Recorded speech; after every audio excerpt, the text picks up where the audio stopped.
Good morning, everyone. I'm Ranel Fuliente, your discussant for this morning. Good morning to our very competent professor, Dr. Neresa M. Beatriz. My topic for this morning is all about intelligence, concept, theories, and measurement.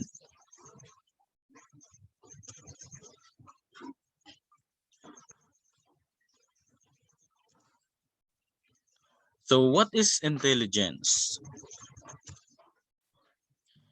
Intelligence, it is the ability to apply knowledge to manipulate one's environment or to think abstractly as measured by objective criteria. Based from Merriam Dictionary. And based from Einstein, the true sign of intelligence is not knowledge but imagination. According to Socrates, I know that I am intelligent because I know that I know nothing. Yan.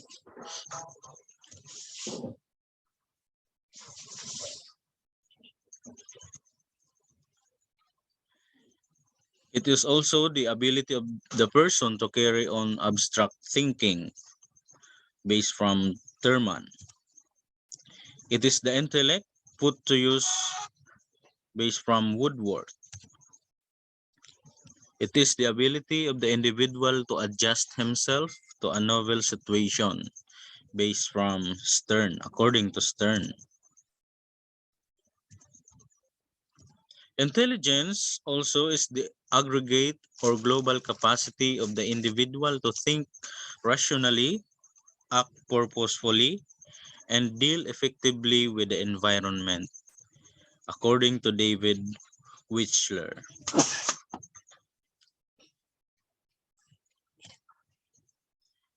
Intelligence, some researchers suggest that intelligence is a single general ability.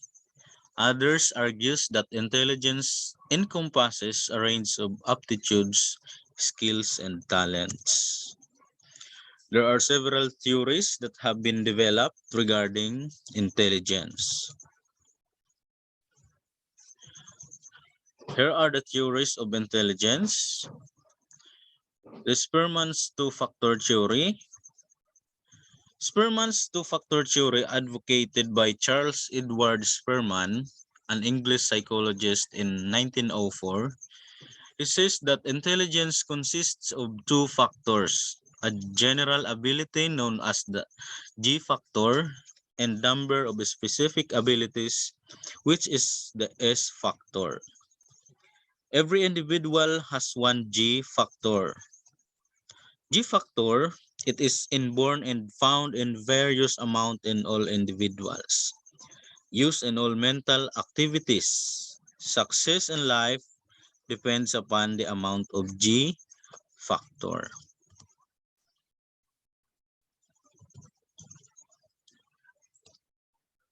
Spearman's two-factor theory, known as general intelligence or the G factor, it examines subjects' performance on a number of mental aptitude tests.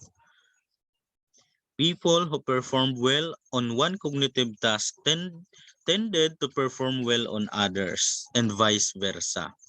If a subject performed poorly on one task, they tended to perform poorly on the others.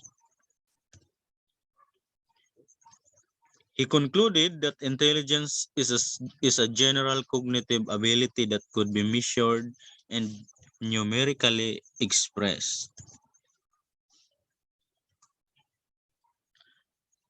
Another theories of intelligence is the S factor of Spearman. S factors are learned and acquired. These are specific to particular jobs. S factors seen in various amount in different individuals.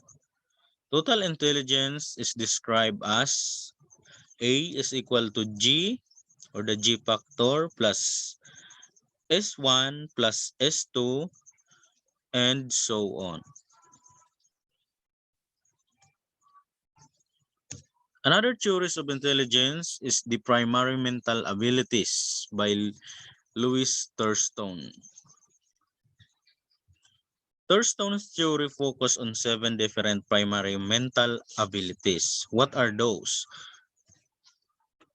Verbal comprehension, reasoning, perceptual speed, numerical ability, word fluency, associative memory, spatial visualization. Primary mental abilities by Louis Thurston. Number 1, the verbal comprehension. Verbal comprehension is all about ability to understand the meaning of words, concepts, and ideas. Yan. Kapag magaling kang mag-unawa ng mga salita, mga konsepto, at mga ideya,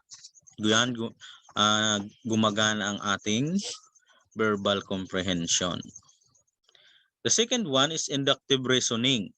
It is the ability to derive general rules and principles from presented information. The third one is the perceptual speed. Ability to grasp perceptual details quickly and accurately and to determine similarities and differences between stimuli. Yung nakakapag-isip tayo kaagad ng ideya based on what the other says, nakakapag-isip tayo kaagad ng sagot or nabivisualize kaagad natin yung pagkakaiba at pagkakapareho ng dalawang stimulus.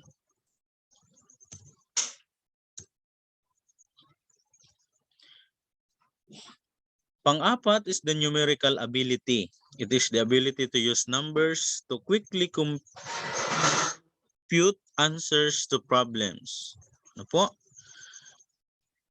Dito lumalabas yung mga magagaling sa mathematics. Next is the word fluency. Ability to use words quickly and fluency in performing such tasks as rhyming, solving anagrams, and doing crossword puzzles.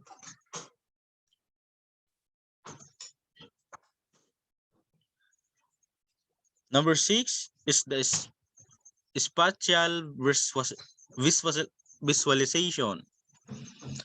Ability to visualize and manipulate patterns and forms in space. And the last one is the associative memory. It is the ability to recall information such as lists of words, mathematical formulas, and definitions. Next, intelligence is all about multiple intelligences by Howard Gardner. Who is Howard Gardner? Howard Gardner is an American psychologist built off the idea that there are multiple forms of intelligence. He proposed that there is no single intelligence, but rather distinct, independent, multiple intelligences exist, each representing unique skills and talents relevant to a certain category.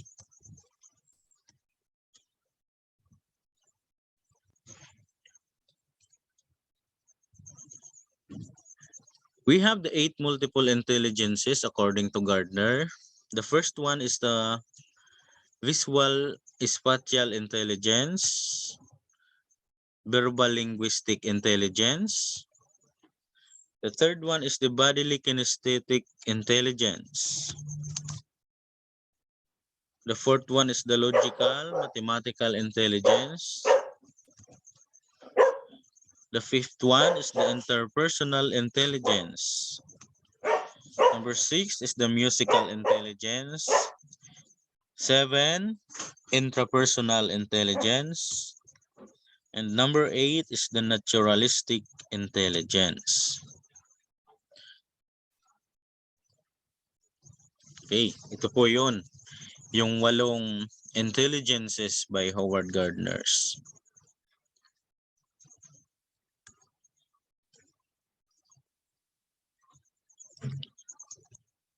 Another one is the Triarchic Theory by Robert Sternberg. He defined intelligence as mental activity directed towards purposive adaptation to selection and shaping of real-world environments relevant to one's life.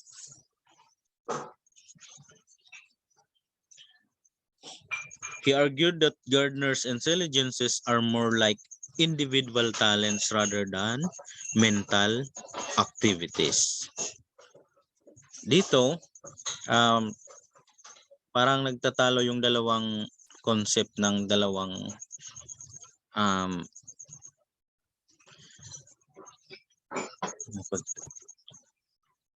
nila Robert Sternberg at ni Gardner. Robert Sternberg, nakafocus siya sa mental activity while Gardner focuses on individual talents. According to the Triarchic Theory, intelligence has three aspects: analytical, creative, and practical.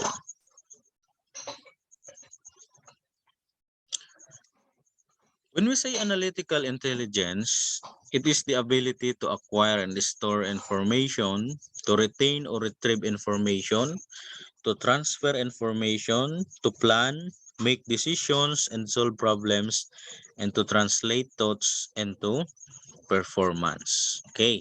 Ibig sabihin, from thought, na i-apply niya into performance. No, ibig sabihin, nagagawa niya mula sa pag-iisip na ipapakita niya sa pamamagitan ng pagkilos. How efficiently people process information. Yan.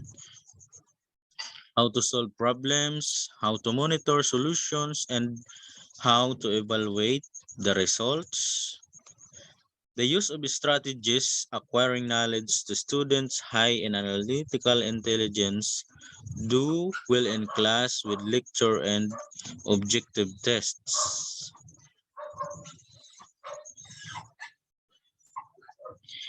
They are considered smart, get good grades, do well on traditional tests, and go to competitive colleges.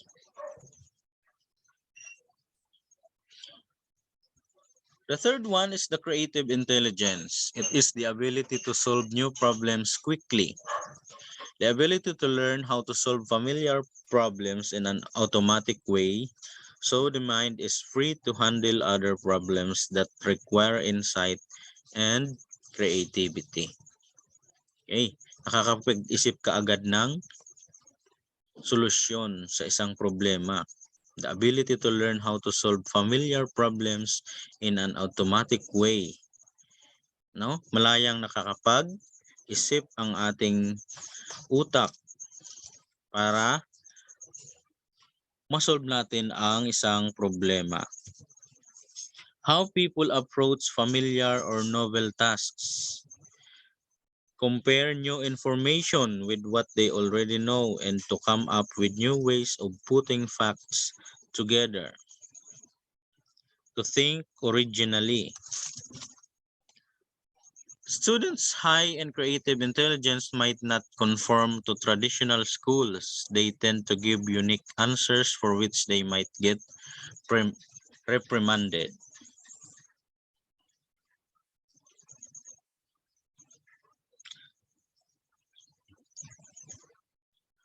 Practical intelligence, it is the ability to get out of trouble, the ability to get along with other people. How people deal with their environment, how to size up a situation and decide what to do, to adapt to it, to change it, or to get out of it. Students high in practical intelligence don't relate well in traditional schools. They do well outside the classroom walls with good social skills and common sense.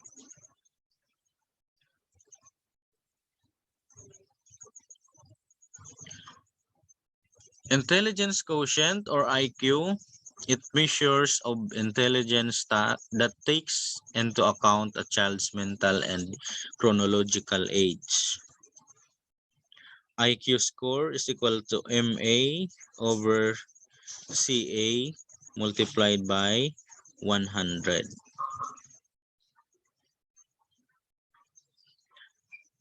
MA means mental age, the typical intelligence level found for people at a given chronological age. While the chronological age or the CA, it is the actual age of the child taking the intelligence test. People whose mental age is equal to their chronological age will always have an IQ of 100. If the chronological age exceeds mental age, below average intelligence comes. If the mental age exceed the chronological age or above average intelligence, ibig sabihin po, kapag sobra yung chronological age sa kanyang mental age, below average intelligence. Ano po? If the mental age exceeds the chronological the chronological age, above average ang kanyang intelligence.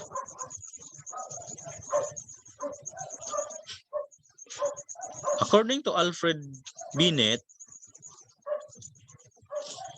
Alfred Binet is a French psychologist. He is the father of intelligence testing. He is the first he formulated the first intelligence test, the Binet-Simon test.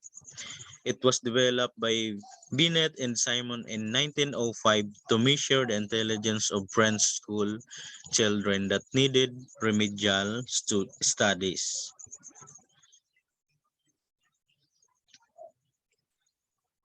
Ito po yung graph na ginamit nila Binet and Simon sa test, how to test the mental ability of a child.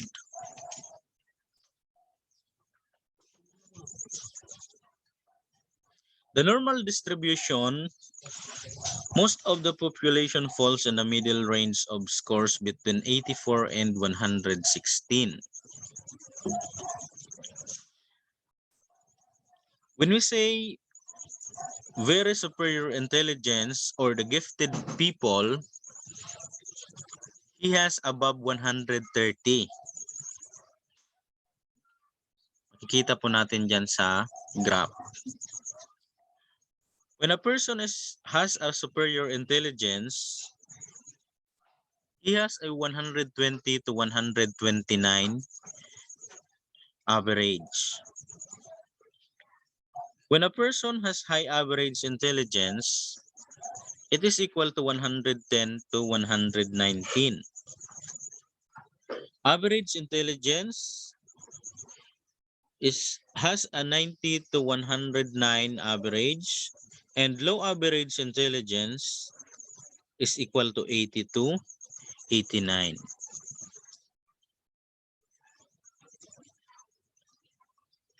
Borderline intellectual functioning is equal to 71 to 79. Mild mental retardation, dyan siya magpo-fall sa 55 to 70. Moderate retardation, 40 to 54. Severe mental retardation, 25 to 39. Mababa na po. At yung pinakamababa is the profound mental retardation, which is below 25%. Intelligence tests were developed for the practical function of selecting students for admission or placement in schools. Originally, These tests were not based on any theory of intelligence. They defined intelligence as the ability to do well in school.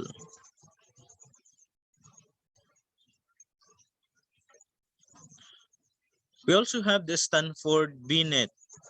This test was developed to identify children who had serious intellectual difficulties, such that they would not succeed in public school system and who should not be placed in the same classes with other students. This test measured things that were necessary for school success, such as understanding and using language, computational skills, memory, and the ability to follow instructions. Minsan, nangyayari ito sa atin, nagkakaroon tayo ng tinatawag na heterogeneous class. And when it comes to homogeneous, selected yung abilities. All children's or the average of the children's performance or performances are almost not far with each other. Individual responses in 4 content areas. There are verbal reasoning, quantitative reasoning, abstract or visual reasoning, and the short-term memory.